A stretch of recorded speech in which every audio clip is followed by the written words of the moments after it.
How much do you know about your coffee before it comes out of your Keurig coffee machine or handed to you by the barista at your favorite coffee shop? We hardly have any stories told by the coffee producer or the person living in that country and experiencing all the emotions that go with working in the coffee industry. From the growing of the coffee, processing and selling it, this story has always been from the point of view of the buyer, the roaster, the trader, the foreigner looking in and excited about the new adventure of experiencing the place and its people. Hardly do we have stories, especially from this continent, that clearly touch on the perception of this continent and the real story of doing business in these environments. This is Michelle McKenzie, and welcome to the WTF podcast, where we demystify entrepreneurship and the fog around funding. That was an excerpt from The Coffee Milk Blood by today's guest, Vava Angwenyi. In 2009, Vava started Vava Coffee Limited, a social enterprise that exports, roasts, and consults on coffee value chains. Her main aim is to contribute to better prospects for coffee communities and the industry as a whole. In this episode, you'll learn how she navigates as a woman in a male-dominated industry, how to be a change maker as a female entrepreneur challenging the status quo in the coffee industry. Vava, welcome to the WTF podcast. Thank you, Michelle. Lovely and excited to be here with you today. Thanks for having me. You're welcome. Happy to have you. Let's get into it. What motivated you to start Vava Coffee, and what problem are you solving? Many things, but I guess I think the most crucial thing that led me to divert from the intended path is curiosity. It was having, I would say, the privilege to be exposed to the Western world, because I know not everyone gets to ride on the adventure of life like I have.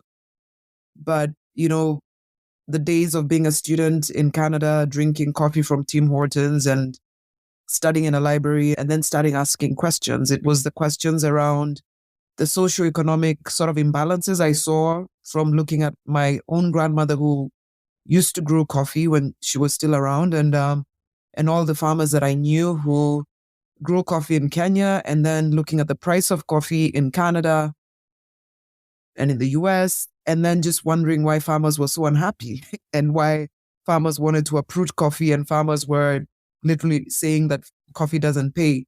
So I think that just led me down a path of asking question after question, and then it led to a business later on in life. So tell me about that business. How did Vava Coffee come to life?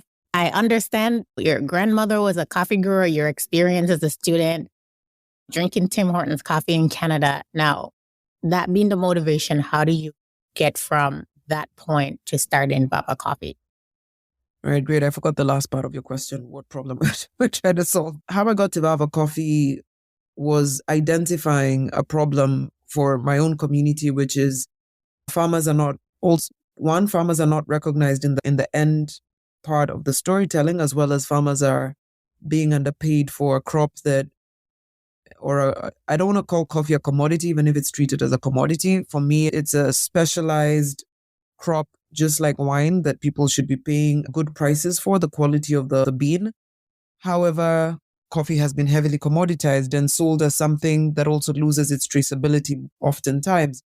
So I saw an issue with both the traceability and the price that was being paid to coffee farmers in Kenya, and try to work a way around both of those two issues. One, how can we better represent farmers in Kenya? And how can consumers on the other end connect with the producers through better storytelling, better traceability, but also how can we make farmers keep growing coffee? If you delve into the coffee sector and the export of coffee, you'll realize that it's an industry that requires hefty amounts of capital. So I went in with naivety, but I say that naivety actually brought me to where I am. It was better to be naive and dream big and be a racehorse that actually got me to where I am.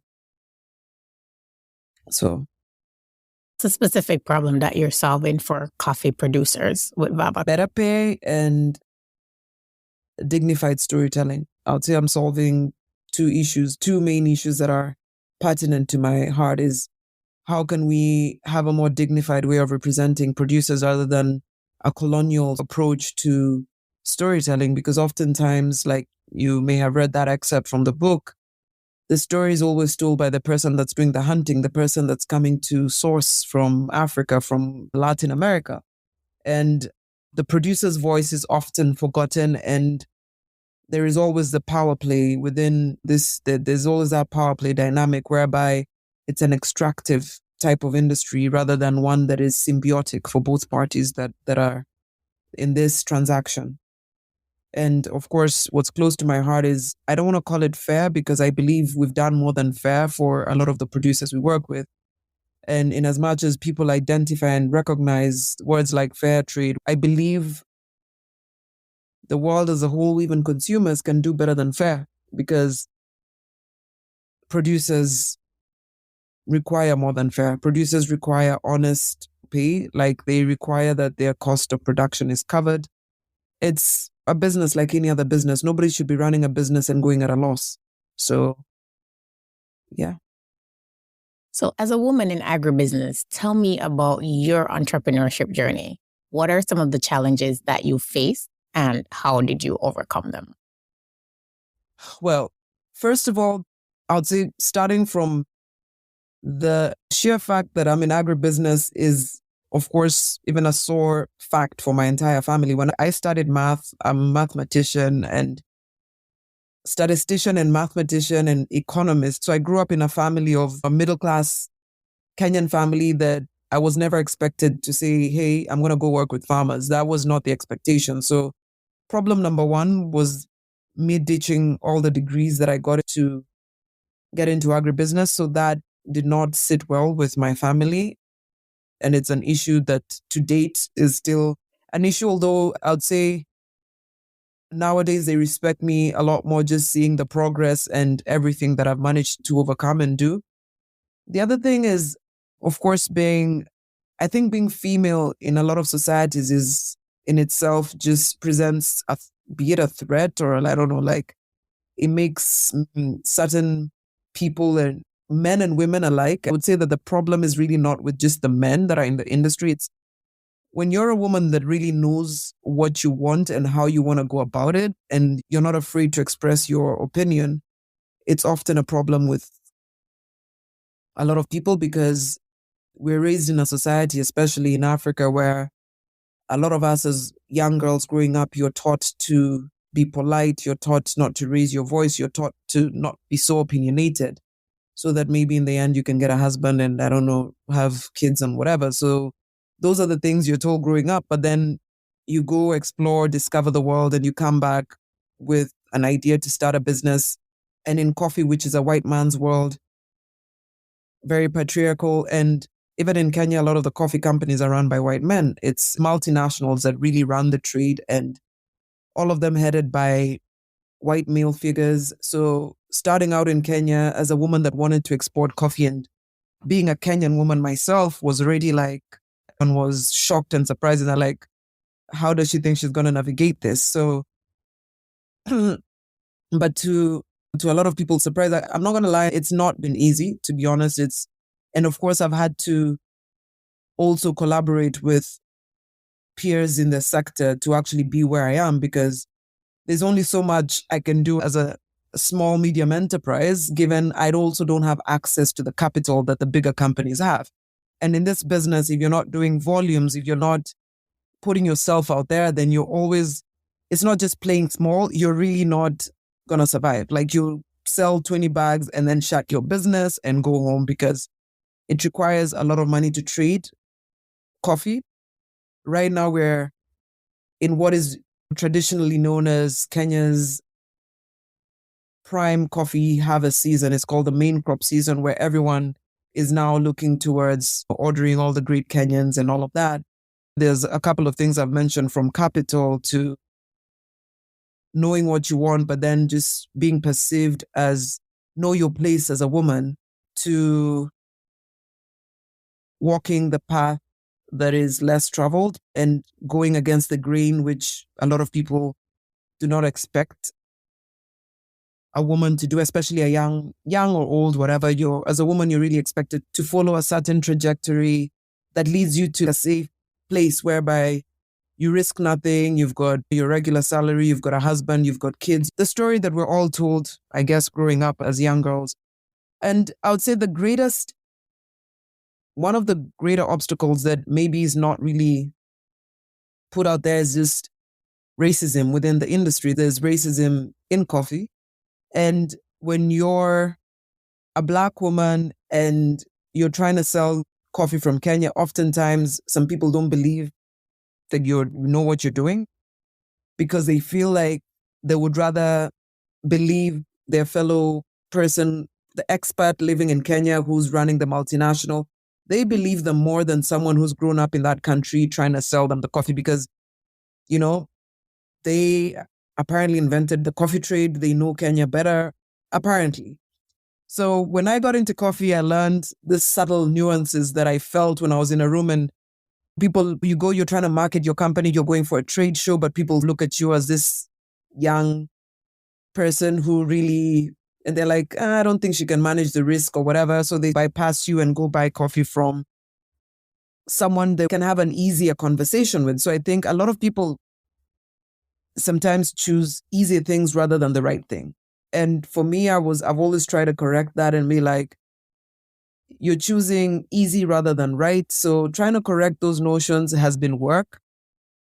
And my book is a product of all of those things I experienced as a woman in the coffee industry, being told you don't look like a producer, you're wearing too much lipstick, you're wearing clothes that are too glamorous for a social entrepreneur. And I was like, so how should social entrepreneurs dress? So all of those things, which I wonder how some people say certain things to women sometimes. I remember being criticized for wearing a red dress for a presentation to investors. And the apparent coach, this was in Silicon Valley, and I think I read a snippet of it in my book, is pointed out that gave me the example between Steve Jobs and why he was taken seriously because he wore black and everything. And my red dress was just going to attract the wrong attention. And I was just like, Lord Jesus, okay. So those are some of the things, it's a whole bunch of things, but yeah, those are some of the challenges. Well, daring women wear red. So there you go. Now, thank you for recounting that experience. And I think this is a great segue into my next question since you brought up capital. What has been your fundraising or capital raising journey for Vava Coffee? I know it wasn't easy. Walk me through that. Lord, that's, I would say saying is hectic. I'm using a very subtle word. It is draining. It is demeaning. Sometimes it is strenuous. It can lead to mental health problems and it's also, I would say, like, if you don't have the tenacity or the resilience, it can really hit you the wrong way. So to go out day in, day out, selling your business, justifying why you need the money. And I would say that the worst part about fundraising most of the time is that you're talking to people who don't understand your industry. It's a bunch of people who have money. They don't even know what you're doing. They don't appreciate how you're doing it. They're just there. They have money and they're going to dictate the terms. And that is the saddest part about any of these kinds of fundraising that people market, be it fundraising for social entrepreneurs, I don't know, whatever. There's all kinds of names that come up. There's a new buzzword every day. Then they go down to narrow it down to women. And I'm just like, I had to take a break from fundraising. And I said, I don't think like the way Vava Coffee is structured right now, I'm just like, I don't think I ever want to go back out there asking for money from people. The lesson I learned later on after so many years was it is better to talk to someone who is in your industry, who knows what the coffee world requires. That way they respect how quickly you need the money, how much money you're asking for, and they can help you navigate all the issues with funding so that you don't also dig a hole for yourself. And because I'm like, there's kinds of funding that were offered to us as Vava Coffee that I should have said no to, but I said yes. And then it became problematic because we needed the money, but I should have probably stepped back and said, you know what? No, we can scrap it or bootstrap it for a couple more months and look for a better solution. But as an entrepreneur, because I'm in a space in Kenya where we don't have that much access to capital, especially as women. If you're a single woman in Kenya trying to borrow from a bank, they will ask you all kinds of demeaning questions that they don't need to be asking professionally. Like, has your husband approved for you to like, or what happened? Like in my scenario, I remember this, I'll give you a quick example of, I'm a single mom and I remember banking with this bank for many years and getting to know the bank manager. And then he knew my daughter, like we'd always go in the bank. And so he had the audacity to ask me one time when I went just asking for an overdraft. He's like, what about the father of the child? Does he know that you're asking for an overdraft? Can he help? I was so disgusted that I was just like, nah, this is not on. Fundraising is different also for entrepreneurs in the US, in Canada, and for people that live on the continent in Africa. And also, I believe in Latin America because I've had experience engaging with folks there as well.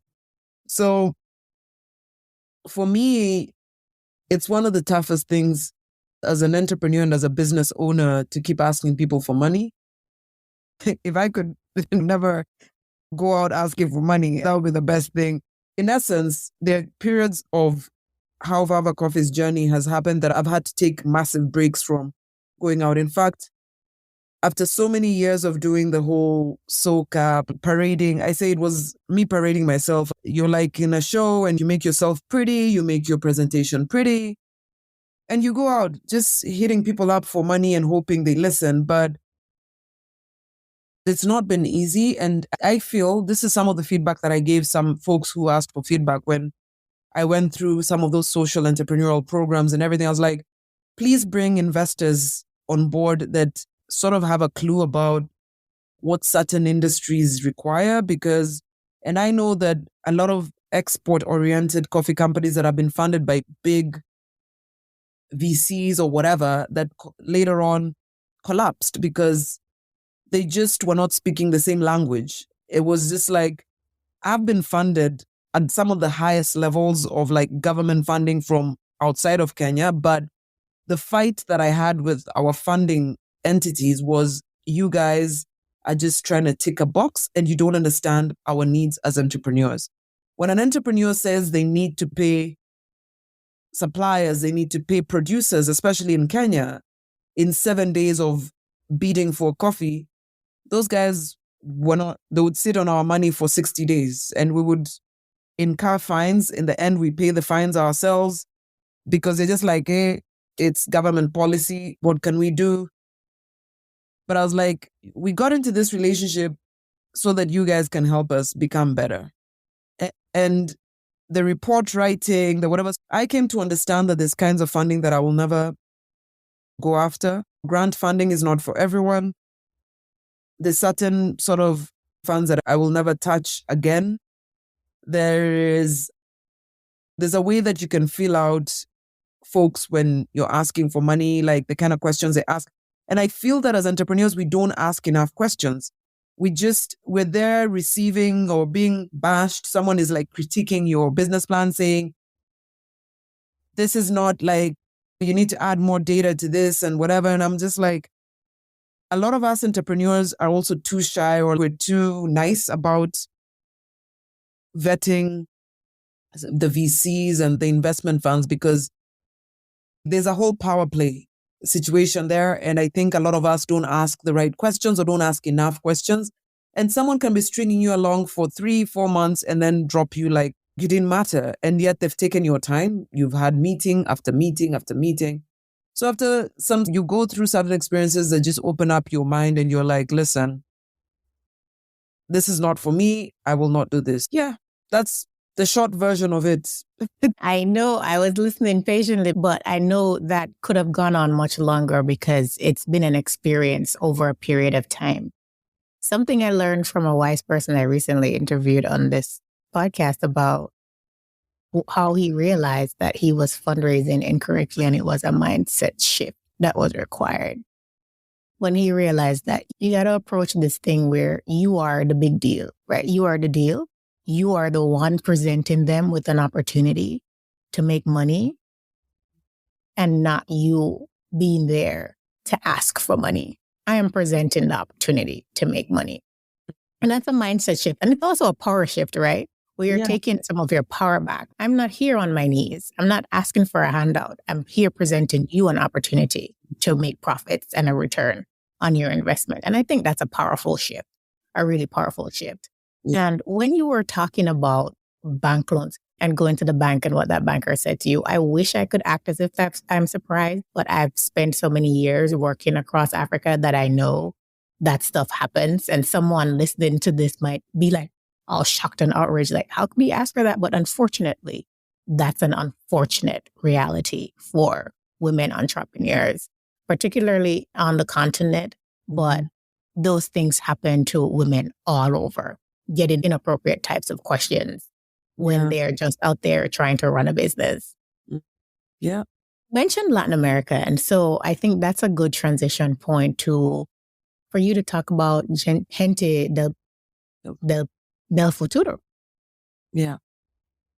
So Gente del Futuro is another passion project and a company that I started with my Colombian partner, Alejandro, about 5 years ago. He had been running like boot camps in Medellin, introducing young people from coffee growing families to coffee to shift the balance and to help decommoditize coffee. So he felt, because he had also invested in Tanzania, that we could replicate what was happening in Colombia to Africa. So we partnered up about 4 years ago and then sponsored 12 young women, 6 from Tanzania, 6 from Kenya, to introduce them to coffee knowledge. And because I always feel, going back to the story about power play and shifting power, I feel like the coffee industry has been so extractive for so long that it's important that the next generation, if we empower them to be more knowledgeable about the opportunities in coffee, it goes beyond the cultivating of coffee to the commercialization of coffee in a way that is profitable for producing countries. So that is the idea about Gente del Futuro, which means people of the future. And I recently carried on the work to Lamu, which is, I would say Lamu is probably the equivalent of Ibiza in terms of the beauty of the island, but even better than Ibiza because it is still very pristine. It's an untouched part of the world with still the depth of the Swahili culture that is in the place. So when you come to Lamu, you're coming to experience the people, the culture, the beauty of the beaches and the food of the place. And also just, I think the people also make it the more special. It's just humility and the fact that there's no cars and all of that. And it's just donkeys and boats adds to that. So I decided to, after COVID, because during COVID, we were not able to do much work with Gente del Futuro, to move the coffee school that I had set up in Kenya to the coast and target 2 things: the tourists that are coming to the island so that they can be the ones that are coming to the cafe, experiencing the coffee that the students are making and the baristas there, but also a community cafe that also speaks to the Muslim community. Lamu is predominantly Muslim. So we also wanted to create a space that both women, especially the women in this community, can feel they can come hang out. And also, most importantly, to give skills to the young people. There's a lot of tourism happening along the Kenyan coast, but not enough skills are imparted to these people. It's not enough investment is made in educating coffee producers. So because the more knowledge you give people, the more powerful they become. So I feel like a lot of that has never really been done by the extractive part of this sector. So the idea is to give power and knowledge to the young people, but also producers, and to make it a sustainable business. So I'm not just looking at a space that is purely giving, like the company is not just giving scholarships and whatever, but we're like, how can we give economic empowerment to the community? How can they earn money from the skills? And hence the community cafe that has become a success. We've been open 3 months. but we've been training the young people in Lamo for 5 months now. And today we actually kicked off a great program with Joe Coffee in New York, just mentorship between folks that have been in coffee for years and with marvelous experience to these kids, because I believe cross-cultural exchanges are also super beneficial to all of us. Congratulations on the launch of the Community Cafe. Now, as we get ready to wrap up, tell me more about your book, Coffee Milk Blood. Well, Coffee Milk Blood is a work that I put out both out of frustration, but also love for the work that I've been doing. And I believe that, okay, I have a policy, like when something makes me so mad, I want to turn it into something positive and I didn't want to go out and just like rant and rave about colonialism, racism, just how women are treated in the industry. So I thought, why don't I share and this book is not tailored just for the coffee industry, but the coffee world has received it largely as a good piece of work that they reference for some of the questions they have about how producers are perceived. For me, it's a book that any young person, especially in Africa, or any person of color who feels the world tries to pigeonhole them or put them in a box, they can reference and still dream and be audacious to do what they want to do, especially for women that want to be in business or women that just want to do their own thing. So the message for the book was a subtle way to try and educate folks that try and pigeonhole, be it a coffee producer, a Black woman, a young person who's just out there trying to live their life and live their dream and do their thing.